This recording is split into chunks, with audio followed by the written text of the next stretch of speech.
Καλή σας μέρα. Χαίρετε. Καλώς ορίσατε στο μάθημα 41. Το σημερινό μάθημα κινητοποιεί μέσα μας μια βαθιά αίσθηση ασφάλειας.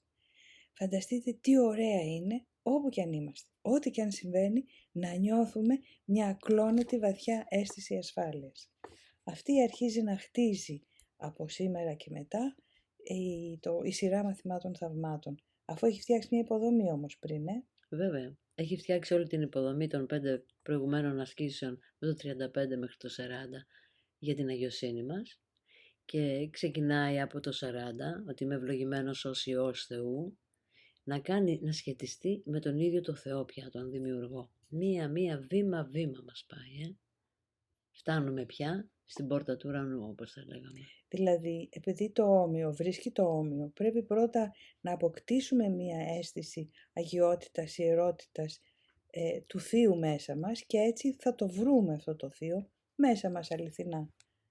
Ναι, η αλήθεια είναι ότι πολλές φορές υπάρχει μέσα, ή σε πολλούς από εμάς, υπάρχει μέσα βαθιά στο νου μας το δεν αξίζουμε να φτάσουμε εκεί. Δεν αξίζουμε την σχέση με το Θεό ή την αγάπη Του ή τα δώρα Του, επειδή είμαστε πολύ αμαρτωλοί. Έχει φροντίσει λοιπόν μέσα από τις προηγούμενες ασκήσεις αυτό να καταρριφθεί μέσα από την αγιοσύνη και μέσα από την εξάσκηση στην αγιοσύνη. Οπότε τώρα καθώς πλησιάζουμε στην ξεχασμένη σχέση με τον Δημιουργό μας, έχουμε περισσότερα εφόδια και περισσότερη εμπιστοσύνη ότι μπορούμε να πλησιάσουμε χωρίς να τιμωρηθούμε και χωρίς να καταδικαστούμε για το παρελθόν.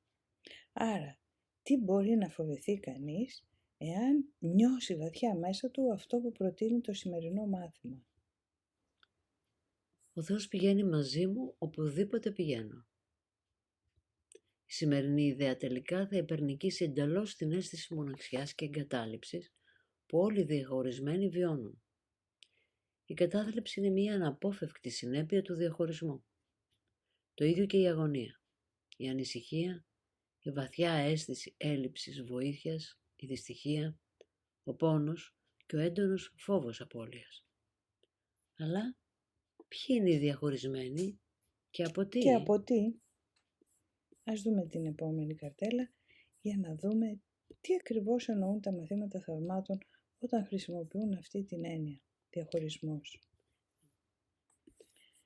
Τα μαθήματα θαυμάτων λοιπόν μας λένε ότι στην πραγματικότητα τα πάντα όλα είναι ενωμένα, είναι το εν, το απόλυτο, το αιών του Παρμενίδη, το εν του Πλάτωνα, η τέλεια ενότητα πατέρα και Υιού κατά τα μαθήματα θαυμάτων, όπου μας εξηγούν στα κεφάλαια του κειμένου της θεωρίας ότι στην αρχή και στο τέλος και στο ενδιάμεσο υπάρχει μόνο το ένα, δηλαδή η ενότητα του Θεού που δημιουργεί μέσα στον εαυτό του και αυτό που δημιουργεί είναι ο Υιός. Που είμαστε όλοι εμείς. Που είμαστε όλοι εμείς. Αδιαχώριστος ο ένας από τον άλλον, σε τέλεια ενότητα, τέλεια ειρήνη και ουσιαστικά ασύλληπτο γιατί είναι σε ένα πολύ υπερβατικό επίπεδο. Εδώ λοιπόν, αυτή είναι η τέλεια ενότητα πατέρα και Υιού. Μετά μας λέει στη θεωρία ότι κάτι έγινε και για μια στιγμή γέλασε ο Υιός σκεπτόμενος ότι θα μπορούσε να ζήσει μακριά από τον πατέρα σε ένα δικό του κόσμο φτιαγμένο χωρίς την αγάπη του πατέρα και να ζήσει εκεί μέσα αυτά τα οποία θα ήθελε, τις επιθυμίες του, διαχωρισμένος από τον πατέρα. Ότι αυτός λοιπόν είναι ο δημιουργός του εαυτού του, γιατί αυτή είναι η μόνη διαφορά που έχουν Υιός και πατέρας κατά τα μαθήματα θαυμάτων. Είναι ακριβώς οι ίδιοι σε όλα, σε ένα μόνο διαφέρουν, ότι ο Υιός δεν δημιουργήθηκε παρά μόνο από τον πατέρα. Δεν είναι αυτοδημιούργητος. Ήθελε όμως να είναι αυτοδημιούργητος. Και ήθελε να είναι και αυτός πατέρας. Και έτσι λοιπόν για μια στιγμή χαμογελούσε καθώς σκεφτόταν ή καθώς σκέφτηκε έναν τέτοιο κόσμο στον οποίο αυτός θα ήταν πατέρας. Και μετά ξέχασε να χαμογελάσει. Ναι. Και εκεί που ξέχασε να χαμογελάσει άρχισε να ζει το επεισόδιο που χαμογελούσε αλλά το έχει πάρει στα σοβαρά. Και ποιο είναι αυτό? Δημιουργήθηκε μέσα στο νου του μία ψευδαίσθηση ενός κόσμου που περιλαμβάνει μορφές. Όμως επειδή είχε διαχωριστεί από το αρχικό όλον, όπως ψευδαισθητικά αντιλαμβανόταν, ένιωσε ενοχή και μεγάλο φόβο. Είχε διαπράξει κάποιο αμάρτημα. Αυτό που στις γραφές ονομάζεται πτώση. Έτσι ένιωσε εγκατάλειψη, κατάθλιψη, αγωνία, απώλεια, στέρηση, πόνο, έλλειψη και μοναξιά. Αυτά δεν είναι που βιώνουμε κάθε τόσο? Μέσα στην καθημερινότητα, μέσα στο βίο μας, βιώνουμε αυτά τα συναισθήματα. Αυτά όμως τα συναισθήματα, αυτές οι ψυχικές εμπειρίες, μας λένε τα μαθήματα θαυμάτων, είναι το βίωμα που έχει ο Υιός, νιώθοντας ότι έχει αποκοπεί από το όλον. Ακριβώς. Έτσι, το μόνο που έχουμε να κάνουμε, μας λένε τα μαθήματα θαυμάτων, είναι να θυμηθούμε ότι αυτό είναι μόνο μια φαντασίωση. Είμαστε πάντα μέσα στην τέλεια ενότητα, αδιαχώριστη, αδιάσπαστη, σε τέλεια ειρήνη, τέλεια αγαπημένη, τέλεια καθαγιασμένη. Και στην ερώτηση που είναι βέβαιο ότι κάποια στιγμή θα αναδυθεί στο νου μας, ότι πώς είναι δυνατόν μέσα στην τέλεια ενότητα πατέρα και Υιού να έχει προκύψει αυτή έστω η σκέψη, η απάντηση που έδωσε ο Ιησούς στην Έλεν και στον Μπιλ που είχαν αυτή την αναρώτηση. Ξαναλέμε ότι η Έλεν Σάκμαν είναι αυτή η οποία κατέγραψε τα μαθήματα θαυμάτων ακούγοντας μια φωνή μέσα της. Και ο Μπιλ Θέτφορντ ήταν ο συναδελφός της που μέσα από τη δική τους αλληλεπίδραση προέκυψε αυτό το φαινόμενο. Η απάντηση που έδωσε λοιπόν ο Ιησούς είναι: μη ρωτάς πώς έγινε κάποτε. Είναι καλύτερο να ρωτάς πώς το κάνεις εσύ σήμερα. Γιατί αν σκεφτούμε πραγματικά έντιμα, θα δούμε ότι σήμερα, βεβαίως, σε κάθε πράξη μας, σε κάθε σκέψη μας, δεν λαμβάνουμε υπόψη την ύπαρξη της αγάπης και να ρωτήσουμε την αγάπη αν είναι για το καλό μου, ωφέλιμο για μένα, για το συμφέρον όλων να κάνω το τάδε ή να σκεφτώ το τάδε. Δεν ρωτάμε καθόλου, το κάνουμε αυτόματα. Είμαστε στον αυτόματο όλη η ανθρωπότητα. Γι' αυτό λέμε ότι χρειάζεται να ξυπνήσουμε. Όταν είμαστε λοιπόν στον αυτόματο, λειτουργούμε βεβαίως από το επίπεδο της επιβίωσης, από το επίπεδο των αναγκών του σώματος και των αναγκών της συγκεκριμένης ιδιαίτερης ταυτότητας. Και μάλιστα επιπλέον να πούμε ότι υπάρχει το άλλο κομμάτι του νου μας, ο ορθός νους, ο οποίος έχει όλα τα στοιχεία της ενότητας. Είναι λοιπόν να αναρωτηθώ, γιατί δεν πάω από εκεί, από τον ορθό νου, να λειτουργήσω. Άρα η ερώτηση, γιατί έγινε αυτό κάποτε, είναι η ίδια ερώτηση γιατί το κάνω τώρα. Γιατί κάθε στιγμή ξανά παίρνω την ίδια απόφαση. Να δημιουργήσω τον εαυτό μου, να λειτουργήσω μόνη μου. Δεν θεωρείς ότι είμαι ξεχωριστή από τους άλλους και τα συμφέροντά μου ατομικά? Έτσι η απάντηση λοιπόν που οποιοδήποτε ρωτήσει είναι να αντιστρέψει τον εαυτό του. Γιατί κάθε στιγμή επιλέγω ξανά, κάνοντας ξανά το ίδιο λάθος. Και επιλέγω ουσιαστικά τον πόνο τελικά Ναι. ως αποτέλεσμα. Γιατί αυτό το όνειρο, αυτή η ψευδαίσθηση που έχει ο Υιός μέσα στα θαύματα ονομάζεται ένα λάθος το οποίο διορθώνεται, όχι αμαρτία, όχι πτώση. Έτσι λοιπόν στο μάθημα το σημερινό που μας λέει ο Θεός πηγαίνει μαζί μου οπουδήποτε εγώ πάω, με βοηθάει να θυμηθώ ότι δεν είμαι διαχωρισμένη και στο νομίζω. Οι διαχωρισμένοι έχουν επινοήσει πολλές θεραπείες για αυτά που πιστεύουν ότι είναι τα δεινά του κόσμου. Αλλά ένα πράγμα που δεν κάνουν είναι να αμφισβητήσουν την πραγματικότητα του προβλήματος. Ότι στα αλήθεια είμαστε διαχωρισμένοι δηλαδή. Όμως το πρόβλημα δεν είναι αληθινό. Η σημερινή ιδέα έχει τη δύναμη να τερματίσει όλη αυτή την ανοησία για πάντα. Και είναι πράγματι ανοησία παρά τις σοβαρές και τραγικές μορφές που μπορεί να πάρει.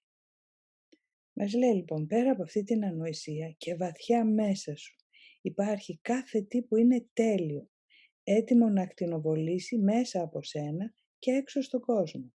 Θα θεραπεύσει κάθε θλίψη και πόνο και φόβο και απώλεια επειδή θα θεραπεύσει το νου που νόμιζε ότι αυτά τα πράγματα ήταν αληθινά και υπέφερε εξαιτίας της αφοσίωσής του σε αυτά, επειδή τα πίστεψε δηλαδή. Ακριβώς. Αυτή λοιπόν η εισήγηση που κάνει εδώ, ότι να αμφισβητηθεί το πρόβλημα, γιατί το πρόβλημα δεν είναι αυτό που νομίζουμε, ότι είμαστε διαχωρισμένοι, δεν είμαστε διαχωρισμένοι. Το πρόβλημα ίσως, και θα το συναντήσουμε παρακάτω, να είναι ότι θέλουμε να είμαστε διαχωρισμένοι και θέλουμε να το πιστεύουμε.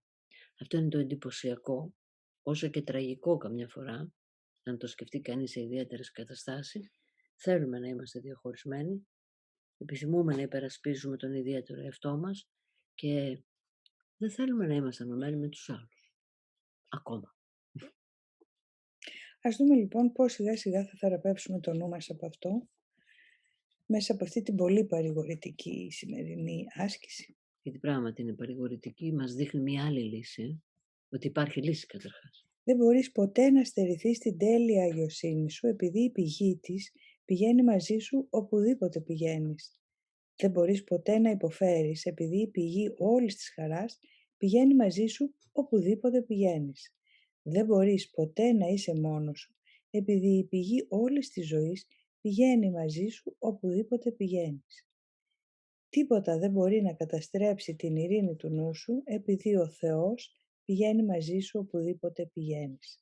Δηλαδή η αγιοσύνη, η χαρά, η συντροφικότητα, η ειρήνη είναι μέσα μας βαθιά ριζωμένες από τον Δημιουργό και εκείνος είναι μαζί μας μέσα σε όλα αυτά. Και είναι διαθέσιμες συνεχώς για να τις επιλέξουμε. Όλα αυτά τα χαρακτηριστικά. Καταλαβαίνουμε ότι δεν τα πιστεύεις όλα αυτά. Πώς θα μπορούσες, όταν η αλήθεια είναι κρυμμένη βαθιά μέσα σου, κάτω από ένα βαρύ σύννεφο παράλογων σκέψεων, πηχτό και σκοτεινό, που παρόλα αυτά αντιπροσωπεύει όλα αυτά που βλέπεις. Σήμερα θα κάνουμε την πρώτη μας πραγματική απόπειρα να ξεπεράσουμε αυτό το σκοτεινό και βαρύ σύννεφο και διαπερνώντας το να πάμε πέρα από αυτό στο φως. Έτσι λοιπόν σήμερα είναι μια σημαντική ημέρα, γιατί έχουμε την ευκαιρία να νιώσουμε πολύ κοντά στο Θεό, αν όχι ένα μαζί Του. Μας προτείνεται λοιπόν μόνο μία μεγάλη περίοδος εξάσκησης, στην οποία να καθίσουμε σιωπηλά με τα μάτια κλειστά για περίπου 3 με 5 λεπτά. Στην αρχή θα επαναλάβουμε νοερά «Ο Θεός πηγαίνει μαζί μου όπου πάω» και μετά προσπαθήστε να μην σκεφτείτε τίποτα. Αντίθετα προσπαθήστε να έχετε μία αίσθηση στροφής προς τα μέσα, πέρα από όλες τις σκέψεις αυτού του κόσμου. Να εισχωρήσετε βαθιά μέσα στο νου σας, κρατώντας τον καθαρό από οποιασδήποτε σκέψεις που θα μπορούσαν να αποσπάσουν την προσοχή του. Πότε μπορείτε να επαναλαμβάνετε την ιδέα, αν τη βρίσκετε βοηθητική, ο Θεός πηγαίνει μαζί μου οπουδήποτε πηγαίνω, αλλά πάνω απ' όλα προσπαθήστε να βυθιστείτε βαθιά μέσα σας, μακριά από τον κόσμο και τις ανοησίες και τις σκέψεις που σας φέρνει. Προσπαθούμε σήμερα να ξεπεράσουμε όλα αυτά τα πράγματα. Προσπαθούμε να αφήσουμε τα φαινόμενα να υποχωρήσουν για να προσεγγίσουμε την αλήθεια. Βλέπουμε ότι γίνονται όλο και πιο βιωματικές, δηλαδή αντιλαμβανόμαστε πια ότι οι ασκήσεις δεν είναι θεωρητικές. Είναι βιωματικές. Γι' αυτό και τα θαύματα δεν είναι θεωρία. Τι μπορεί να φέρει λοιπόν η σημερινή άσκηση αν πραγματικά βυθιστούμε μέσα μας και προσπαθήσουμε να νιώσουμε το «Ο Θεός πηγαίνει μαζί μου οπουδήποτε εγώ πάω»? Μας λέει. Είναι πολύ πιθανό να φτάσεις στο Θεό. Στην πραγματικότητα είναι πολύ εύκολο, επειδή είναι το πιο φυσικό πράγμα στον κόσμο. Θα μπορούσες ακόμα να πεις ότι είναι το μόνο φυσικό πράγμα στον κόσμο. Αν πιστεύεις ότι είναι δυνατόν, ο δρόμος θα ανοίξει. Αυτή η άσκηση μπορεί να φέρει πολύ εντυπωσιακά αποτελέσματα, ακόμα και την πρώτη φορά που την επιχειρείς, και αργά ή γρήγορα είναι πάντα επιτυχής. Καθ' όλη τη διάρκεια της ημέρας χρησιμοποίησε συχνά τη σημερινή ιδέα, επαναλαμβάνοντάς την πολύ αργά, κατά προτίμηση με τα μάτια κλειστά. Σκέψου τι λες, τι σημαίνουν οι λέξεις. Συγκεντρώσου στην αγιοσύνη που υπονοούν για σένα, στην αδιάκοπη συντροφικότητα που είναι δική σου, στην πλήρη προστασία που σε περιβάλλει. Μετά βέβαια, όταν θα υπάρχει και αυτό το βίωμα, μπορείς πράγματι να γελάσεις με τις σκέψεις φόβου, καθώς θυμάσαι ότι ο Θεός πηγαίνει μαζί σου οπουδήποτε εσύ πηγαίνεις. Για σκεφτείτε, όλη την ημέρα να γίνεται αυτή η άσκηση, κάπως δηλαδή να κρατήσουμε αυτή τη φράση στο νου μας και οποιοσδήποτε φόβος ή αμφιβολία ή αίσθηση ταραχής έρθει, να πούμε αυτό. Για φαντάσου, αν θα μπορούσε να γίνει αυτό. Ποιο θα ήταν άραγε το βίωμα. Πειραματιστείτε. Δοκιμάστε το να δείτε πώς είναι. Και αφιερώστε αυτό το χρόνο που προτείνει το σημερινό μάθημα. Μόλις ολοκληρώσετε αυτή την παρακολούθηση, αφιερώστε το χρόνο αυτό για να νιώσετε μέσα σας αυτή την εμπειρία. Σας προτείνουμε να θυμάστε όλη μέρα ότι ο Θεός πηγαίνει μαζί σας, οπουδήποτε πηγαίνετε. Ευχόμαστε μια πλούσια μέρα σε βαθιά εμπειρία συντροφικότητας. Καλημέρα. Χαίρετε.